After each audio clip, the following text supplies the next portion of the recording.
जिन्होंने समाजवाद का अलख लेकर के बाराबंकी ही नहीं, उत्तर प्रदेश ही नहीं, बल्कि देश के विभिन्न कोने कोनों में इसी माटी के लाल राम सेवक यादव जी ने समाजवाद का झंडा बुलंद किया था। ऐसी धरती को मैं बारंबार प्रणाम करता हूँ। राम भाई इस मंच पर भाई राम आए हुए इस पूरी विधानसभा के कोने कोने के हमारे समाज के भाइयों के चरणों में मैं अपना सादर प्रणाम करता हूं और आपसे आशीर्वाद की उम्मीद करता हूं कि ऐसी अलख यहां से जगनी चाहिए। आपके बीच से ऐसा बुलंद झंडा ऊंचा होना चाहिए कि जिस झंडे को राम सेवक यादव ने इसी धरती से उठाया था, उस झंडे को मुलायम सिंह यादव ने आगे बढ़ाया, उस झंडे को आज अखिलेश यादव हिंदुस्तान की दसों दिशाओं में लहरा रहे हैं। आज फिरका परस्त ताकतें वो ताकतें आज अखिलेश यादव जी के ऊपर हमला कर रही, जिनको मुंहतोड़ जवाब देने के लिए आपका समाज आपको जवाब देना पड़ेगा। और अखिलेश यादव जी के साथ आपसे ज्यादा कंधे से कंधा लगा करके ताकत से कोई नहीं खड़ा है। मुझे खुशी है कि आज यादव समाज एकजुट होकर के अखिलेश यादव जी के साथ खड़ा है, अखिलेश यादव जी के हाथ में हाथ मिला करके खड़ा है कि आप आगे चलो, हम पीछे चलने के लिए तैयार हैं। लेकिन दुख इस बात का होता है कि भारतीय जनता पार्टी जब आज के मुद्दों में नहीं जीत पाती है तो 800 साल पुराने इतिहास को ला करके हमारे सामने परोसती है। मैं पूछना चाहता हूं, जो भी नेता भारतीय जनता पार्टी का हो वो आए और बहस कर ले कि उसके बाबा के बाबा का क्या नाम है। यदि बता देगा तो मैं राजनीति छोड़ दूंगा। और वो लोग 8 साल पुरानी बात करते हैं। 8 साल पुरानी बात औरंगजेब के मुद्दे को क्यों लाया जाता है? क्योंकि हम लोग पिछड़े समाज के लोग हैं।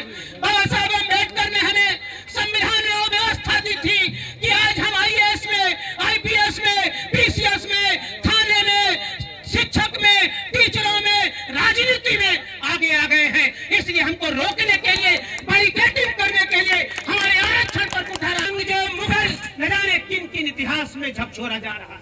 मैं पूछना चाहता हूँ, आज के परिदृश्य में मैं पूछना चाहता हूँ, जिसके पेट में रोटी नहीं है, जिसके घर में शिक्षा नहीं है, जिसके स्कूल में जाने की व्यवस्था नहीं है, जिसके घर में किताबें नहीं है, उनको किताबों की जरूरत है कि 800 साल पुराने इतिहास की जरूरत है। लेकिन भारतीय जनता पार्टी जानती है कि किन मुद्दों को समाज के बीच में लाएंगे जिससे हिंदू मुस्लिम एकता की खाई पैदा करेंगे। मैं पूछना चाहता हूँ, यदि अखिलेश यादव PDA का नारा लेकर के चल रहे हैं, कहते हैं कि जिसकी जितनी संख्या भारी उसकी उतनी हिस्सेदारी, तो क्या गलत है बताइए? हम कहते हैं हमारे बड़े भाई हैं, हमारे समाज के जो बड़े भाई हैं, पंडित जी हैं, हमारे समाज के जो बड़े लोग हैं, उनको भी आरक्षण मिलना चाहिए। हम उनकी लड़ाई लड़ेंगे। हम समाज का चाहते हैं एक्सरा कर लिया जाए। यदि हम खड़े हैं, हमारे शरीर के अंदर क्या बीमारी है, जब तक एक्सरा नहीं होगा, जब तक ब्लड की जांच नहीं होगी, तब तक हमें कैसे पता चलेगा हमारे अंदर क्या बीमारी है? इसलिए हम चाहते हैं, यदि समाज की बीमारी को जानना चाहते हो, समाज में कौन लोग कुलपति ज्यादा बने हैं, समाज के कौन लोग सुप्रीम कोर्ट में हैं, हाई कोर्ट में कौन है, मास्टर कौन है, यूनिवर्सिटियों में कौन है, DM कौन है, कमिश्नर कौन है, कलेक्टर कौन है, यदि इसका खाका जांचना चाहते हो तो सबसे पहले जातीय जनगणना करा लो। क्या हमारी गलत है? हम चाहते हैं, हमारे बड़े भाई हैं, हमारे साथ पंडित रामचंद्र मिश्र जी चलते हैं, हमारी पार्टी में उपाध्यक्ष हैं, हम कहते हैं उनको भी आरक्षण मिलना चाहिए। क्या हमारी गलत मांग है?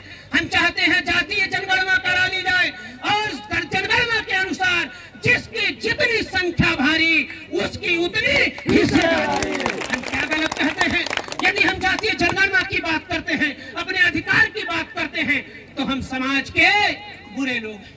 अखिलेश यादव जी का तो यही नारा है, मुलायम सिंह यादव जी का यही नारा है कि जब जब मौका मिला, चाहे पुलिस में मिला हो, चाहे जिलाधिकारी में मिला हो, अपने लोगों को राजनीति के साथ साथ जो सामाजिक क्षेत्र है उसके साथ साथ नौकरियों में भी आगे बढ़ाने का काम किया।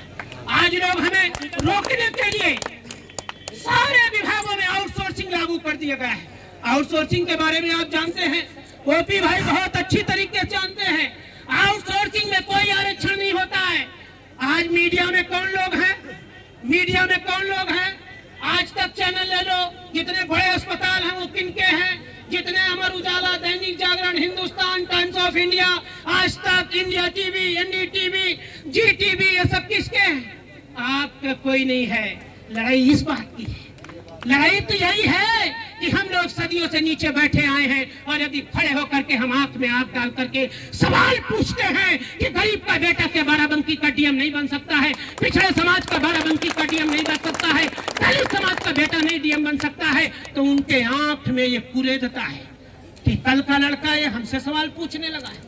सवाल तो यही है, यही लड़ाई राम सेवक यादव जी ने शुरू किया था, वो उसी माटी के लाल थे। इसलिए राम सेवक यादव जी की लड़ाई को कमजोर मत होने देना, कमजोर मत होने देना। लोग आएंगे जाएंगे, विचारधारा जिंदा रही, विचारधारा हमेशा जिंदा रहती है। याद रखना, राम सेवक यादव जी का भाषण इसी माटी के लाल थे। उन्होंने दिल्ली में भी कहा था, चौधरी चरण सिंह ने कहा कि जब राम सेवक यादव रहते हैं, डॉक्टर लोहिया ने कहा जब राम सेवक यादव सदन में है तो डॉक्टर लोहिया को सदन में रहने की कोई जरूरत नहीं। कितने बड़े नेता थे राम सेवक यादव। उन्होंने कहा था, ऐ किसान भाइयों, एक नजर अपनी खेत पे रखना तो दूसरी नजर दिल्ली की गद्दी पे जरूर रखना। क्या रखना? एक नजर अपनी खेती बाड़ी पे रखना तो दूसरी नजर लखनऊ में जरूर रखना। हमारे लोग कहते हैं चाहे विधायक फलाने बने चाहे धमाके, हमको कुछ नहीं देंगे। आपको तो कुछ नहीं देंगे, आने वाली नस्लों के ऐसे ऐसे कानून बन जाएंगे कि आने वाले पुश्ते ये बैठने की जो जगह है ये भी खत्म कर दी जाएगी। ये स्थिति होगी। उन्होंने क्यों इतने साल पहले कहा था? इसलिए कहा था कि आप चाहे जितनी बड़ी मेहनत कर लो, आपके खेत 10 बीघा है, यदि 10 क्विंटल आलू पैदा करते हो और यदि आलू का जो दाम तय करते हैं वो लखनऊ में बैठे हैं, वो दिल्ली में बैठे हैं, मूल्य निर्धारण वो करते हैं, MSP लागू वो करते हैं। चाहे जितनी 1 बीघा में सवेरे 4 बजे से मेहनत करने लगो, जिस खेत में 10 क्विंटल पैदा करते हो चाहे 20 क्विंटल पैदा कर दो, लेकिन जो मूल्य तय करते हैं यदि वो आपके परिवार के नहीं है, किसान परिवार के नहीं है, आपके समाज के नहीं है, किसान परिवारों के नहीं है, दलित परिवारों के नहीं है, तो ऐसा मूल्य निर्धारण करेंगे कि चाहे 20 ने 50 क्विंटल हो जाए उसका मूल्य नहीं मिलने वाला। किसी धन्ना सेठ के यहाँ नौकरी करके, चाहे नंगी पेट करके, बगैर चप्पल के आप किसी के यहाँ नौकरी करते हो, महीने में 5000 मिलते हैं, आप अपना पेट काट करके अपने बच्चे को पढ़ाते हो, पढ़ा भी ले जाते हो, BA MA MSc LLB PhD करा भी ले जाते हो। लेकिन याद रखना, जो लखनऊ और दिल्ली में बैठे लोग हैं, यदि आपके नहीं है, यदि पिछड़े समाज दलित समाज से नहीं है तो नौकरी में आरक्षण खत्म कर देंगे। चाहे जितनी पढ़ाई लड़का कर ले जाए, तुमने मजदूरी किया है, आपका बेटा भी मजदूरी करेगा। सवाल इस बात, सवाल ये है कि आपके आरक्षण को खत्म किया जा रहा और हम चुपचाप बैठे। इसलिए मैं आपसे निवेदन करना चाहता हूँ कि समाज की सारी जातियां क्रांतिकारी नहीं होती हैं, समाज के सारे लोग लड़ाई नहीं लड़ते हैं। जब इतिहास उठाइए, जब सेनापति मार दिया जाता था तो राजा को कैद कर लेते थे।